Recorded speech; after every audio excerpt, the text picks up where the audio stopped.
Hello my dear friends and students, welcome to English max.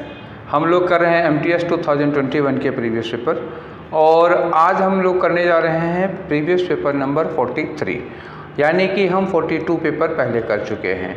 आज 43 कर लेंगे तो उसके बाद हमारे पास 5 पेपर और बचेंगे। और आज पेपर कौन सा है? 25 जुलाई का है। 25 जुलाई का पेपर करने जा रहे हैं और ये मॉर्निंग शिफ्ट है। तो 25 जुलाई का आज पहला है, मॉर्निंग शिफ्ट है। 25 जुलाई का मॉर्निंग शिफ्ट, उसके बाद आफ्टरनून वाला होगा, फिर इवनिंग वाला होगा, फिर एक और बचेगा 26 जुलाई वाला। तो धीरे धीरे ये एंड की ओर बढ़ रहा है। उम्मीद है आप लोगों ने पिछले सारे के सारे डिस्कशन देख लिए होंगे, नहीं होगा तो बाद में देख लीजिएगा। PDF आप लोगों ने सॉल्व कर लिया होगा, ठीक है। तो चलो देखते हैं हम लोग कि PDF में आप लोगों के क्या क्या क्वेश्चन सही हुए हैं, क्या क्वेश्चन गलत हुए हैं, फिर उनको एनालिसिस करते हैं, फिर उसके बाद आज वाइंड अप कर देंगे, ठीक है। तो ज़्यादा टाइम ना वेस्ट करते हुए हम लोग स्टार्ट करते हैं अपना डिस्कशन। और आपका पहला क्वेश्चन रहा आपकी स्क्रीन पर और ये रहा, ये क्या है? इसमें वन वर्ड सब्स्टिट्यूशन पूछा गया है। आ जाओ, लिखा है मेक समथिंग बैड या अनसेटिस्फैक्ट्री बेटर। कोई समथिंग है, कोई चीज़, देखना ये ब्रैकेट में लिखा हुआ है। कोई ऐसी चीज़ है जो बैड है या अनसेटिस्फैक्ट्री है, कोई चीज़ है जो खराब है, अच्छी नहीं है। उस खराब चीज़ को बेटर करना, मतलब एक बिगड़ी हुई है, एक बेकार हो गई चीज़ है जो ठीक नहीं है, उसको हमें अच्छा बनाना है। तो बिगड़े हुए को सुधारना।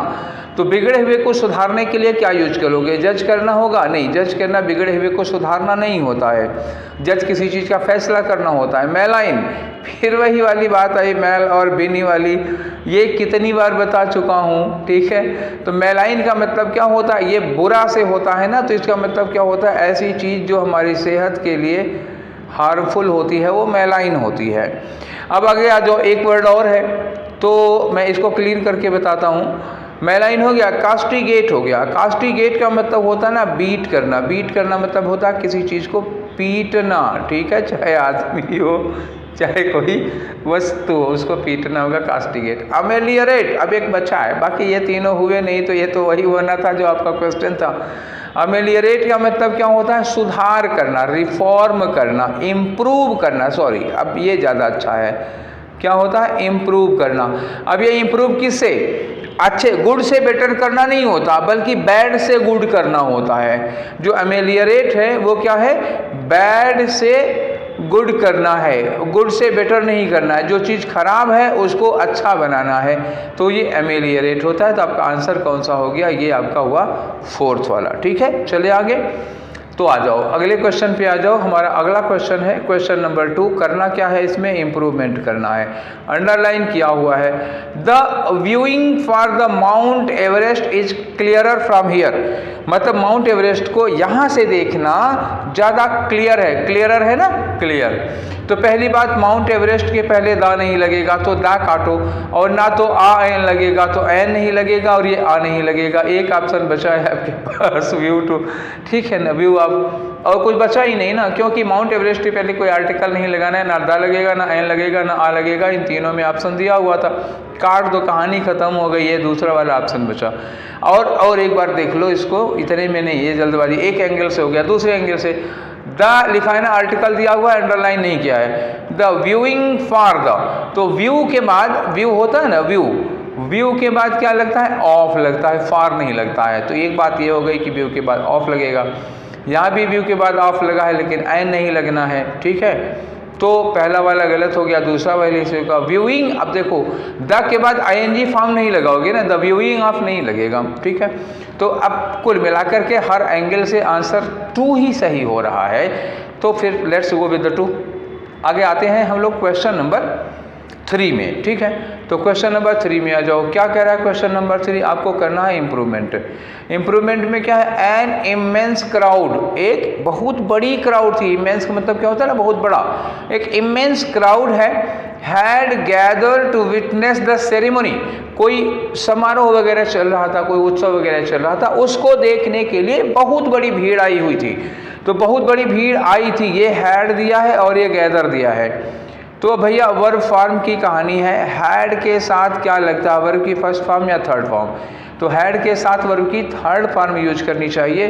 तो ये गैदर गलत है। गैदर क्या होना चाहिए था? It should have been gathered. Clear हो गई? जरा सी बात है वर्ब फॉर्म का मामला। मतलब कोई दिन ऐसा गुजरता भी है जिस दिन वर्ब फॉर्म के क्वेश्चन ना आते हों। मुझे तो नहीं लग रहा, इधर कितने दिनों से हम लोग चल रहे हैं लगातार verb form verb form verb form verb form के क्वेश्चन आ ही रहे हैं। तो तैयार कर लो भैया वर्ब फॉर्म, 2 वीडियोज़ हैं, देख डालो, कहानी ख़त्म हो जाए यार रोज़ रोज़ की। आगे आते हैं हम लोग, क्वेश्चन नंबर 4 करते हैं। ठीक है, तो क्वेश्चन नंबर 4 है, वही इम्प्रूवमेंट करना है, ये अंडरलाइन किया हुआ है। लिखा है when it comes to love of sports, जब बात आती है स्पोर्ट्स के, स्पोर्ट्स से प्यार की बात आती है, खेल से कितना प्यार है, तो ही मतलब कोई लड़का ही टेक्स ऑफ हिज फादर, वो अपने पापा पर गया है। देखो टेक के बाद ऑफ जब लगता है ना, ये टेक के बाद जब ऑफ लगाओगे तो ये जानते क्या होता है, जब प्लेन वगैरह टेक ऑफ करती हैं, हवाई जहाज़ है जब रनवे से हवा में उड़ता है तो टेक ऑफ यूज़ किया जाता है। ठीक है, या कोई चीज़ लेकर भाग गए हैं कहीं तो उसके लिए टेक ऑफ यूज़ किया जाता है, समझ रहे हैं? तो ऐसे होता है टेक ऑफ। तो यहाँ पे टेक ऑफ नहीं होगा। जब बात आती है स्पोर्ट्स की तो अपने पापा पर गया है, मतलब क्या हुआ, वो अपने पापा पर गया है, मतलब उसकी आदतें अपने पापा पर हैं, तो टेक ऑफ नहीं होता। जब हम किसी आदत के लिए किसी पर गए हैं तो क्या लगाते हैं, टेक आफ्टर। ठीक है, जैसे कोई बच्चा पैदा होता है, इसका नाक मुंह देख करके लोग कहते हैं कि इसकी नाक अपने पापा पर गई है, इसका कान अपनी मम्मी पर गया है, इसके होठ अपने दादाजी पर, ऐसे ऐसे। तो किसी पर जाना, किसी के अनुरूप होना टेक आफ्टर होता है। ठीक है, क्लियर हो गई बात? तो कौन सा ऑप्शन लगेगा, ये टेक आफ्टर हो जाएगा बच्चा। ठीक है, आगे बढ़े हम ना। चलो क्वेश्चन नंबर 5 में हो गया, क्वेश्चन नंबर 5 है ये आना। तो क्वेश्चन नंबर 5 ये रहा आपका क्वेश्चन नंबर 5। क्वेश्चन नंबर 5 में क्या, इनकरेक्टली स्पेल्ड वर्ड है। ठीक, इनकरेक्टली स्पेल्ड वर्ड, अब किसकी स्पेलिंग गलत है, चलो आ जाओ जरा। तो बम्बास्टिक, बम्बास्टिक मतलब बम्बारी, ये तो ठीक है। आर्केइक ये गलत लग रहा मुझे, आर्केइक में क्या होगा, ARCH तो होता ही है, आर्क हो गया, उसके बाद AIC होता है archaic.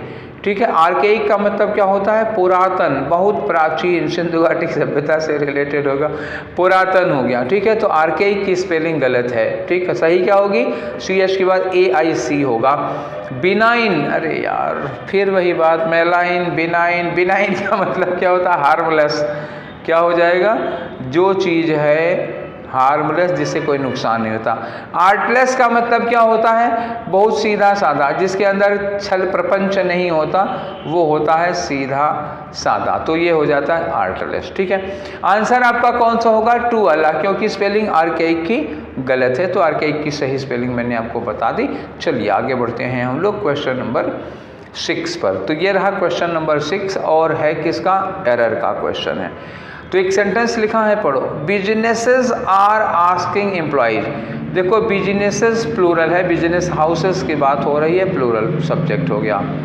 Plural subject, are asking plural verb हो गई, वर्ब की फॉर्म भी सही है। एम्प्लॉइज हो गया टू वर्क फ्रॉम होम, कि घर से काम करें। ठीक है, नो एरर है, कहीं कोई गलती नहीं है। जब गलती नहीं होती है तो ज़बरदस्ती नहीं निकाल सकते हैं ना, करेक्ट है, तो नो एरर लगा दो, इसका ऑप्शन 4 हो गया। आगे आ जाओ क्वेश्चन नंबर 7 पे। तो क्वेश्चन नंबर 7 हमारा क्या है, ये रहा आपकी स्क्रीन पर, और ये अंडरलाइन पोर्शन को अब क्या करना है, मीनिंग बतानी है। तो एक इडियम होगा, ये इडियम है, a child is an art museum. ठीक है, a child in an art museum, art museum में एक जो बच्चा है वो क्या है, is like a bull in a China shop, जो मतलब कि चाइना शॉप में एक बैल की तरह। चाइना शॉप में बैल का मतलब क्या हुआ, बहुत ही जो फिट ना बैठ रहा हो, मतलब बहुत ही जो क्लमजी हो, जो वहाँ पे फिट ना बैठ रहा, जो वहाँ के लायक ना हो। ठीक है ना, चाइना शॉप में अगर बोला जाता है तो इसका मतलब कहा जाता है कि वो वहाँ के लायक नहीं है। अब आर्ट म्यूजियम में कोई बच्चा क्या जानेगा यार, आर्ट म्यूजियम में ऐसी ऐसी चीज़ें होती है। आर्ट म्यूजियम में तो ऐसे जो पेंटिंग होती है ना, ऐसी ऐसी पेंटिंग होती है, लगता है वो पता नहीं कितने ऐसे फुहड़ ढंग से कलर फेंक दिए गए हैं, क्या मतलब है, वो क्या कहना चाहता है, क्या मैसेज है, कुछ समझ में ही नहीं आता। अच्छे अच्छों की समझ में नहीं आता, बच्चे को वहाँ क्या समझ में आएगा। जो जब कोई बच्चा आर्ट म्यूजियम में जाता है तो देखिए ऐसे ही लगता है जैसे वो फिट नहीं हो रहा है वहाँ पे। ठीक है, आंसर आ जाओ, a clumsy person in a delicate situation, मतलब एक डेलिकेट सिचुएशन में कोई क्लमजी पर्सन, ये आंसर हो सकता है। देखिए इससे अच्छा तो नहीं है कोई। A person who cries for everything बिल्कुल नहीं होगा, अ टॉकेटिव पर्सन भी नहीं होगा, a person with no moral values ये भी नहीं है, मॉरल वैल्यूज की बात नहीं है। अ क्लमजी पर्सन का मतलब हुआ एक ऐसा व्यक्ति जो सिचुएशन के हिसाब से फिट नहीं हो पा रहा हो, वही हो जाएगा अ बुल इन चाइना साहब। तो आपका आंसर कौन सा हो गया? फर्स्ट वाला हो गया। Let's proceed to the next and question number 8। Question number 8 क्या है? वन वर्ड सब्स्टिट्यूशन का क्वेश्चन है। एक लाइन दी है, an afternoon performance in the theatre of cinema. Cinema में जो आफ्टरनून परफॉर्मेंस होती है, मतलब 3 से 6 वाला शो, बताओ यार, सीधी सी बात करो। और क्या, एक शो कौन सा चलता है? 12 से 3 चलता है, ये नून वाला शो होता है। तो 3 से 6 वाले शो को क्या कहते हो? इसको कहते हैं मैटिनी शो, ठीक है। क्या कहते हो? Matinee show, MATINEE। और 6 से 9 वाला क्या होता है? इवनिंग शो होता है। 9 से 12 वाला क्या होता है? नाइट शो होता है। तो बात सारे तो आपको पता है, noon show, evening show, night show पता है, मैटिनी शो का नाम नहीं पता रहा होगा, जान लो नया नया। ये मैटिनी शो होता है जो 3 से 6 चलता है। क्लियर? तो यही आपका आंसर भी हो जाएगा, जो 3 से 6 चलता है मैटिनी शो होता है। और वर्ड देखना चाहो तो देख लो। कैनवस का मतलब क्या होता है? वो कपड़ा, मोटा कपड़ा होता है जिस पर फिल्म चलाई जाती है, या फिर कैनवस होता है जिस पर चित्र वगैरह बनाए जाते हैं, उसको कैनवस कहते हैं। प्रीमियर का मतलब क्या होता है? First show.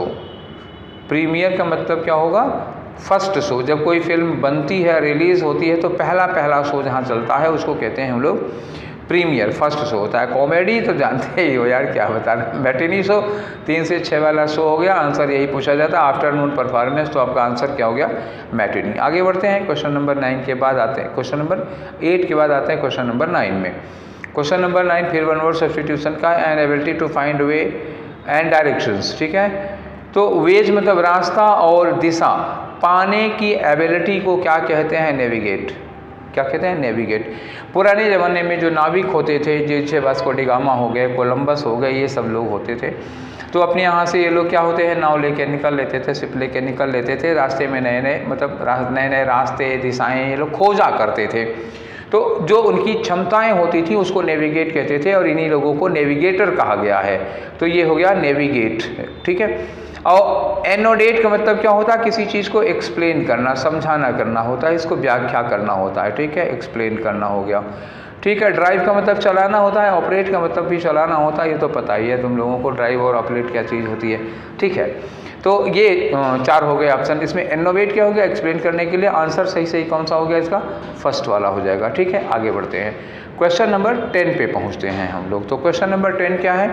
ये खाली जगह भरने से रिलेटेड है। आ जाओ। It was a long and dangerous journey, ठीक है भैया, एक बहुत लंबी और डेंजरस जर्नी थी, बड़ी खतरनाक यात्रा थी।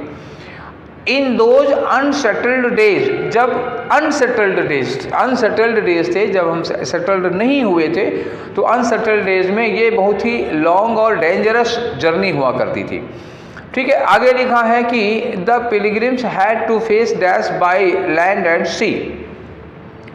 तो पिलग्रिम्स को फेस करना पड़ता था, सामना करना पड़ता था। किस चीज़ का सामना करना पड़ता था? तो अब यहाँ से उठा लो, कहाँ से उठा लो?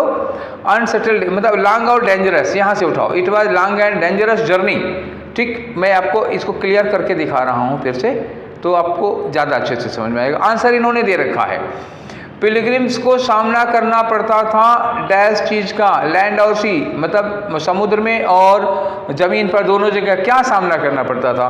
यहाँ से लो, it was a long and dangerous. Long and dangerous है ना, जर्नी लॉन्ग एंड डेंजरस होती थी, तो क्या से सामना करना पड़ेगा इनको? डेंजर का सामना करना पड़ेगा। और क्या इन्होंने पहले खुद ही बता रखा है, तो ले लो क्या होता है? पेरिल मतलब खतरा, बन गया काम।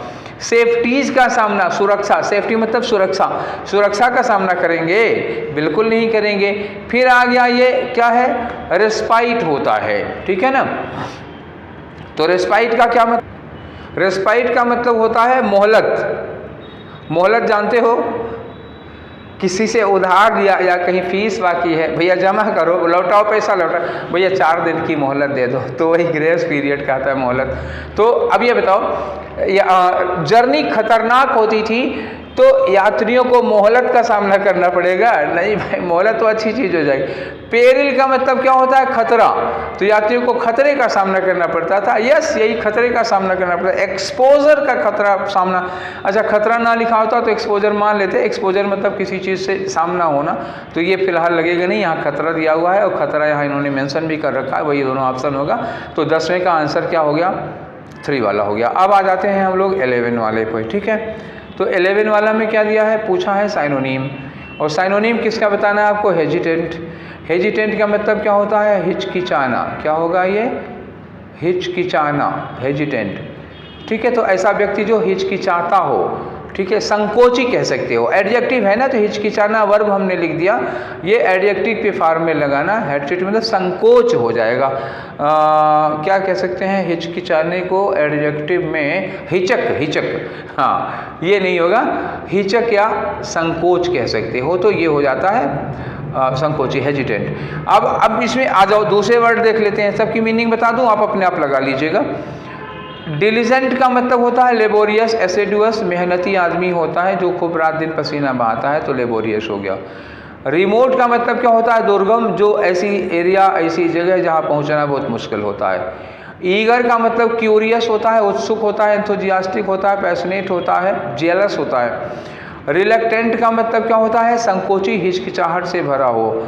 रिलक्टेंट मतलब क्या होता है? हमें ये काम करने में संकोच हो रहा है, तो जो संकोची व्यक्ति होगा, तो यही होगा आपका कौन सा? अरे गलत हो गया गलत लग गया, ये आ गया आपका, ये हेजिटेंट। तो साइनोनिम कौन सा बना आपका? चौथा वाला बन गया। बाकी सबकी मीनिंग बता दी, क्लियर हो गया। अब आ जाओ क्वेश्चन नंबर 12 पर भैया। तो ये रहा आपका क्वेश्चन नंबर 12 में क्या करना है? एरर का क्वेश्चन है। आ जाओ। She did not knew that I was out for some urgent work. आप लोगों को पता चल गया होगा ना, ये डिड नॉट के साथ न्यू फिर रोज आता है, एक बार तो ये आ जाता है। कल बताया था, आज फिर बताऊंगा, बोर मत होना। अब ये पूछते हुए नहीं थक रहे हैं तो हम बताने में क्यों थकेंगे। कुछ लोगों का हो सकता है पहला हो ये वीडियो, तो समझ लेना। तो डूडर डिड के साथ हम लोग क्या लगाते हैं? वर्ब की फर्स्ट फॉर्म लगाते हैं। ये डिड नॉट के साथ इन्होंने क्या लगा रखा है? न्यू सेकेंड फॉर्म लगा रखा है, यही गलत हो गया बच्चा, ठीक है। रोज रोज एक बार आता है। डिड नॉट के साथ न्यू सेकेंड फॉर्म नहीं लगेगी, फर्स्ट फॉर्म लगेगी। तो यहाँ क्या होना चाहिए था? डिड नॉट नो होना चाहिए था। क्या गलती मिल गई? ये चौथा वाला डिड नॉट न्यू, आंसर हो गया आपका 4, ठीक है। अब इसमें बार और कितना डिटेल में जाएंगे, चलो इतने पे चलते रहो। अब आ जाओ क्वेश्चन नंबर 13 में। क्वेश्चन नंबर 13 क्या होगा? इम्प्रूवमेंट का क्वेश्चन है, ठीक है। इसमें अंडरलाइन तो किया ही नहीं है यार, अंडरलाइन नहीं किया है तो मैं चलो अभी कर देता हूँ। ये बाय मिस्टेक अंडरलाइन नहीं हुआ था, तो आप लोग देख लीजिए इसको। यहाँ से दिया है ना आर फेसिंग एन, तो आर फेसिंग एन का मतलब क्या हुआ? ये वाला पोर्शन अंडरलाइन हो गया, आर फेसिंग आ, इतना हो गया, ये अंडरलाइन किया हुआ है। तो आपको क्या करना है? इसी में से इम्प्रूवमेंट करना है। लिखा है many state governments, many state governments, ठीक है, हो गया।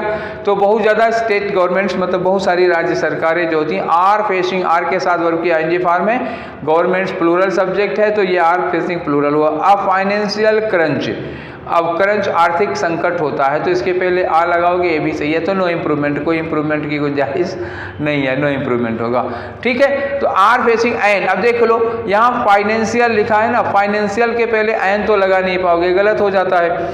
अच्छा यहाँ पे इज लगा हुआ है, तो गवर्नमेंट्स प्लूरल सब्जेक्ट है, इज लगेगा नहीं।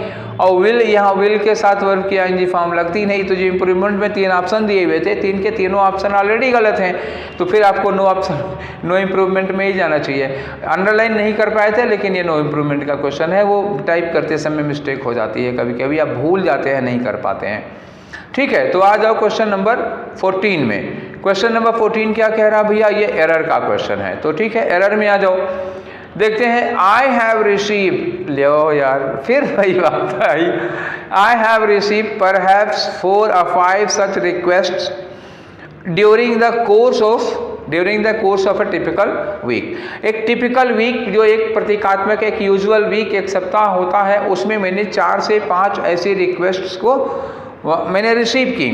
तो अब इसमें गलती क्या हुई है? गलती तो बता के जरा हमें देखो, बताओ। तो फिर वही बात है, आई हैव रिसीव, भैया हैज, हैव या हैड के साथ क्या यूज करते हैं? हैज, हैव, हैड के साथ वर्ब की थर्ड फॉर्म यूज करते हैं। आज 2 बार एक क्वेश्चन आ चुका है, फिर वही वर्ब फॉर्म। मुझे हंसी भी आ रही है आप लोगों को, आप लोग सोच रहे होंगे कि सर को इतनी हंसी क्यों आ रही है। इसी बात पे आ रहा है, कोई दिन ऐसा नहीं, थोड़ी देर पहले मैंने बोला था कोई दिन ऐसा नहीं जिस दिन वर्ब फॉर्म के क्वेश्चन आए। फिर देखो हैव के साथ वर्ब की फर्स्ट फॉर्म लगा दी, यहाँ वर्ब की थर्ड फॉर्म रिसीव्ड होना चाहिए। क्या समझाएं यार, ऐसा क्वेश्चन आ रहा है। आई हैव रिसीव, या रिसीव की जगह रिसीव्ड हो जाएगा। क्लियर हो गई, तो चौथा आंसर हो गया। आगे बढ़ो। इसी कहते हैं प्रीवियस पेपर लगाओ, बार बार एक ही चीज़ आ रही है। तो चलो आ जाए क्वेश्चन नंबर 16 ना। तो ये रहा क्वेश्चन नंबर 16। 15 हो गया कि नहीं हो गया? 15, हाँ 15 हो गया। तो अब आ जाओ 16 पे। 16 में हमें क्या करना है? साइनोनिम बताना है। किसका साइनोनिम बताना है? वैंक्विश का। वैंक्विश का मतलब क्या होता है? विन, जीतना, या किसी को डिफीट करना, किसी को हराना। तो क्या आ गया? ये मिल तो गया आपको साइनोनियम, डिफीट करना। एक्विट का मतलब क्या होता है? दोष मुक्त करना, एक्सटॉल भी कहते हैं इसको, एक्सटॉल, दोष मुक्त करना किसी को। मतलब जैसे हम कहें कि राजू ने मेरी पेन चुराई थी, बाद में मेरी पेन मिल गई, हम कहें नहीं राजू ने पेन नहीं चुराई थी, वो राजू दोष मुक्त है। तो जज वगैरह भी कोर्ट में जब किसी को फ्री कर देते हैं तो उसी को एक्विट करना। सरेंडर का मतलब क्या होता है? सरेंडर का मतलब शरण लेना होता है। फ्ली का मतलब होता है कहीं पे भाग जाना। ठीक है, तो ये हो गया। तो हम लोग 16 क्वेश्चन कर चुके। अब आते हैं हम लोग क्वेश्चन नंबर 17 में। तो क्वेश्चन नंबर 17 क्या कर रहा भाई? आ जाओ।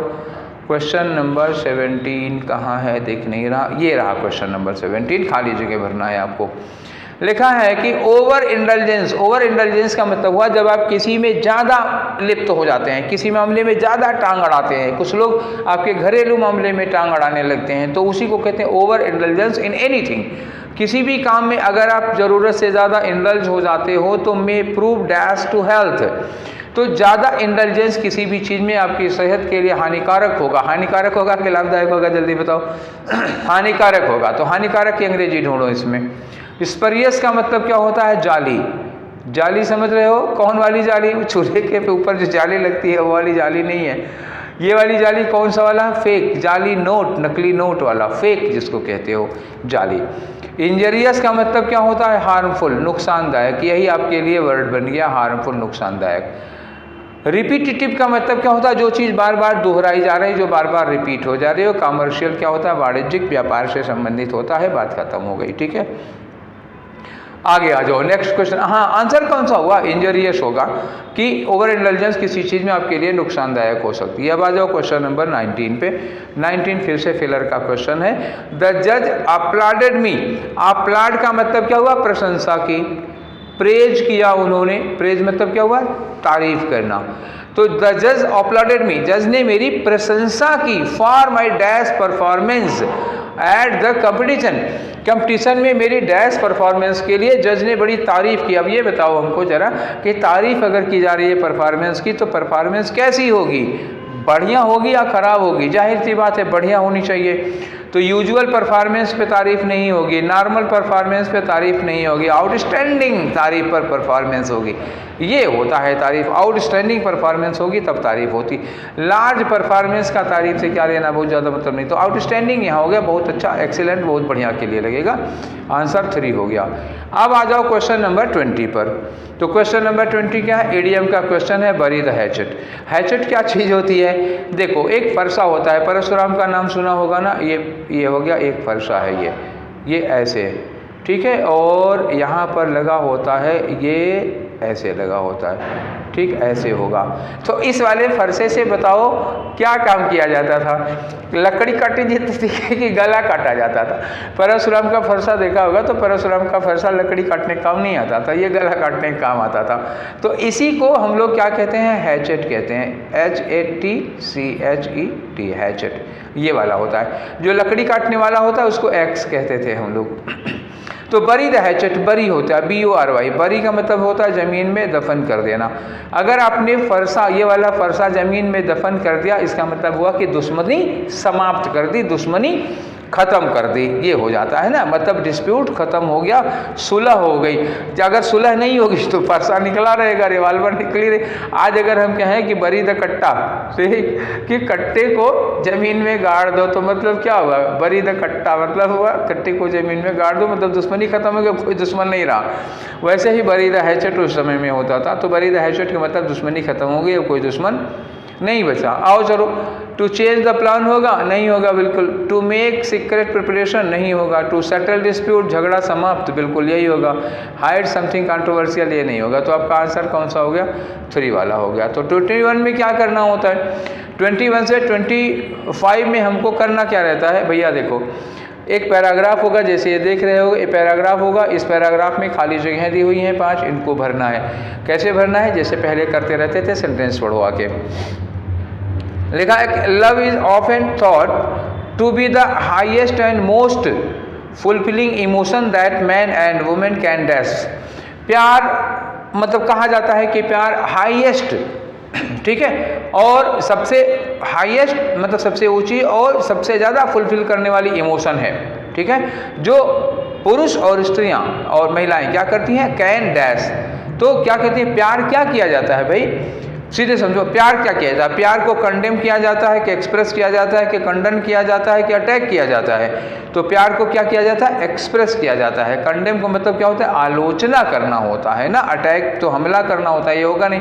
तो प्यार को क्या किया जाता है, व्यक्त किया जाता है। कोई पुरुष या स्त्री जो व्यक्त कर सकते हैं, उसमें प्यार सबसे ऊंची भावना है, सबसे ज़्यादा मोस्ट फुलफिलिंग इमोशन है, ठीक है, ऐसा राइटर का कहना है, ठीक है। अब ये मत कहना कि ये ऐसा मेरा कहना, ये ऐसा राइटर का कहना है जिन्होंने ये बात लिखी है।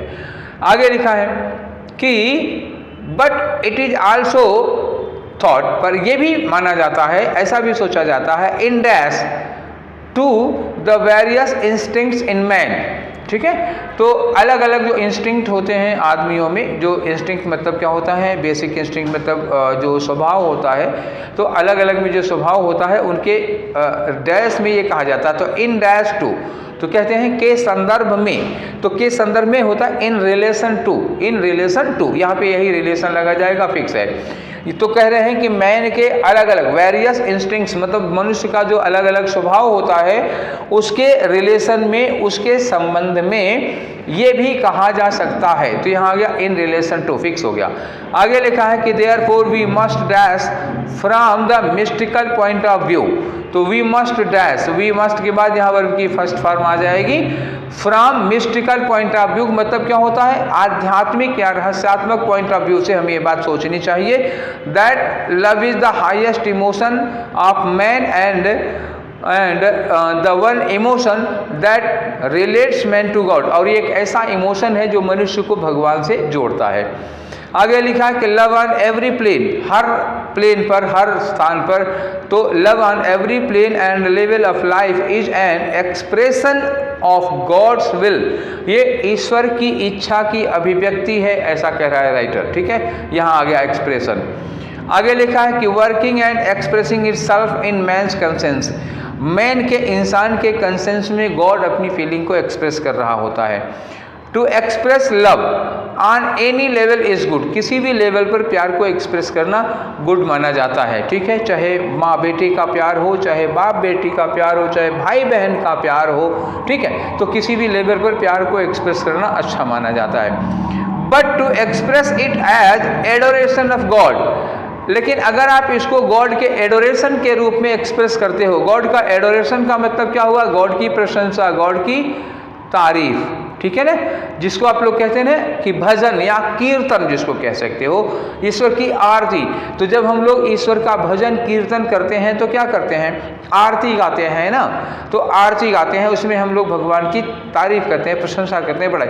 तो अगर आपको भगवान की प्रार्थना, भगवान के भजन से प्यार है, अगर आप अपने भगवान के प्रति अपने प्यार को, अपने प्रेम को इस रूप में व्यक्त करते हैं, तो कह रहा है कि इज द डैश फॉर्म, तो सबसे अच्छा हो जाएगा, यहाँ द लगा हुआ है, द मतलब यहाँ सुपरलेटिव डिग्री होगी, फॉर्म ऑफ लव, ये सबसे अच्छा रूप होगा प्यार का। And brings man into greatest dash with him his inner self, और वो इंसान के इनर सेल्फ, उसके अंतरात्मा से उसकी मुलाकात करा देता है। ठीक है, तो पहले वाले ऑप्शन के लिए क्या लगाना है? शुरू जब हुआ था तो कुछ लोगों को लगा होगा कि ये ऐसे जो रोमांटिक प्यार की बातें हो रही हैं, तो ये बात रोमांटिक प्यार की बात नहीं, स्पिरिचुअल लव की बात हो रही थी ना, रोमांटिक लव की बात नहीं हो रही थी। ठीक है, मुस्कुराहट चली गई होगी अब तो नहीं, ठीक है, कोई बात नहीं, चलो आगे आ जाओ। तो पहले वाले फिलर में क्या लगा? पहले वाले फिलर में हमने लगाया एक्सप्रेस। ठीक है, ये पहले हम लोग लगा चुके थे। नेक्स्ट में आ जाओ, क्वेश्चन नंबर ये था 21 के बाद हम लोग क्या करने जा रहे हैं? 22 करने जा रहे हैं। ठीक है, तो 22 पे आ जाओ। 22 का फिलर क्या? फिलर नंबर 2 में दिया है क्या? यहाँ क्या लिखा? In dash to various instincts of man. तो मैन के, इंसान के जो वेरियस इंस्टिंक्ट्स होते हैं, जो अलग अलग फीलिंग्स होती हैं, क्या कहते हैं इंस्टिंक्ट मतलब भावनाएं होती हैं, फीलिंग्स होती हैं। तो यहाँ क्या होगा? In dash to, in mention to various feelings, या in inspection to, in position to, in relation to. मैंने बोला था के संदर्भ में, तो के संदर्भ में मतलब इन रिलेशन टू लगेगा। ठीक है, नेक्स्ट आ जाओ 3 वाले पर। तो 3 वाले में क्या है भैया? देखो 3 वाले में हमको भरना है यहाँ पर we must dash from mystical point of view. तो हमें सोचना है, अभी इन्होंने कहा ना हमें सोचना है, सोचने के लिए क्या होगा? वी मस्ट रियलाइज, इसको हमें आध्यात्मिक पॉइंट ऑफ व्यू से सोचना है।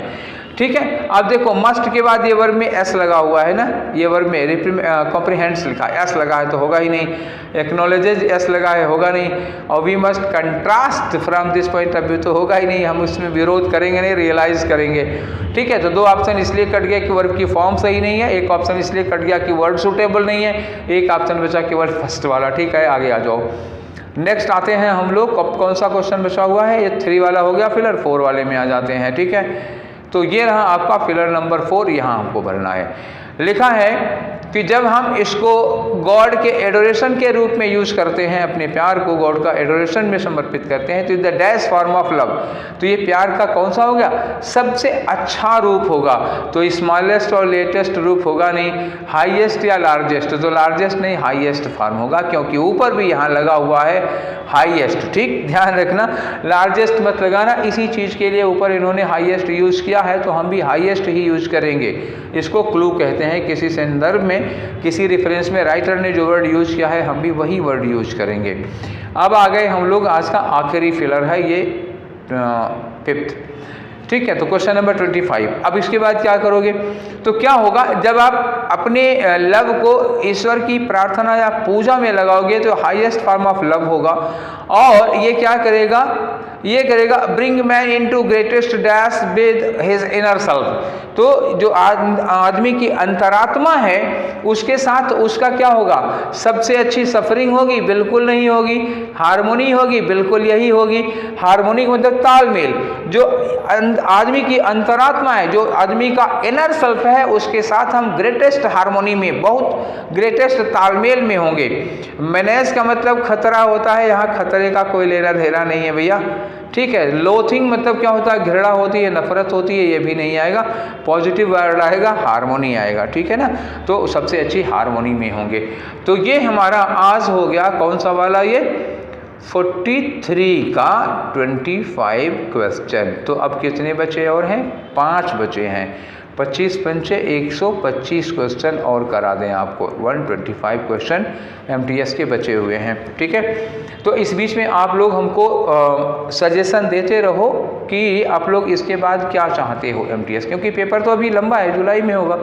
तो इस बीच में आप MTS की तैयारी के लिए क्या करना चाहते हो? हम आपको ग्रामर देते रहेंगे, वोकैब देते रहेंगे। ठीक है, ग्रामर एंड वोकैब ये हम आपको बीच बीच में देते रहेंगे। तो इस प्रीवियस पेपर को लगाते रहो, 1-2 बार लगा लेना, और टेलीग्राम चैनल पर सारे प्रीवियस पेपर को एक जगह कलेक्ट करके भी मैं अपलोड कर दूंगा, वहाँ से आप एक जगह कलेक्ट किया हुआ निकाल लीजिएगा। ठीक है, तो आज का सेशन यहीं पर वाइंड अप करते हैं। सेशन कैसा लगा? अच्छा लगा तो आगे भी बढ़ाइए, लाइक शेयर करिए। ठीक है, फिर मिलते हैं हम लोग नेक्स्ट सेशन में। Till then take care, thank you.